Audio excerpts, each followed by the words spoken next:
कि पता नहीं उन्हें शायद आभास हो गया था कि मैं जाने वाला हूँ, तो उन्होंने कहा कि सब लोग यार दोस्त एक बार मिल लो।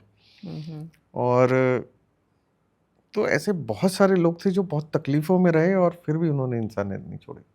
मैं आपको 2 चीज़ें बताता हूँ। जैसे एक प्रोजेक्ट था, मैं प्रोजेक्ट फॉर सेक्सुअल हेल्थ, और वो नाको नेशनल एड्स कंट्रोल सोसाइटी द्वारा गुजरात में चलाया गया, और हमारे कॉलेज को उसका नोडल बनाया गया कि प्राइमरी जो है प्रोजेक्ट यहाँ से शुरू होगा, ये मॉडल होगा, उसके बाद ही इसको दूसरे कॉलेजों में अप्लाई करेंगे।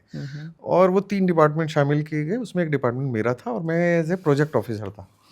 उसमें मुझे ना हफ्ते में 15 दिन में एक बार जेल जाना होता था, और कभी कभी कमर्शियल सेक्स वर्कर के यहाँ कैंप लगाना होता था जिसमें 3 डिपार्टमेंट जाते थे। तो जब मैं जेल जाता था तो मैं अपने साथ एक जूनियर को ले जाता था, और उसमें मुझे 2 कैदी आज तक याद हैं। उसमें एक कैदी था जो एक बच्चा था, शायद 20-21 साल का।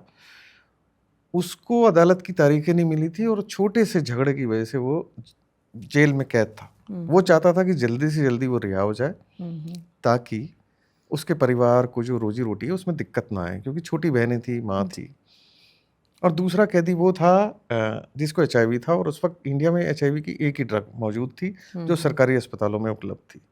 उसको रिहाई मिल गई थी और वो रिहाई नहीं चाहता था, क्योंकि उसे लगता था मैं इसको अफोर्ड नहीं कर पाऊंगा। तो ये 2 कंट्रास्ट थे। ऐसी एक लड़की थी, मैंने उसके बारे में भी लिखा है, जो कमर्शियल सेक्स वर्कर थी, और वो कैसे बनी, उसकी इतनी पीड़ा वाली कहानी थी कि वो अपने घर से पिक्चर देखने के लिए निकली बिना पिता को बताए अपनी सहेली के साथ, और छोटी बहन ने कहा कि मैं घर जाके बता दूंगी। वो डर के मारे एक ट्रेन में चढ़ गई, ट्रेन में उसके साथ रेप हुआ, आगे जाके दोबारा रेप हुआ, उसकी घर जाने की हिम्मत नहीं हुई।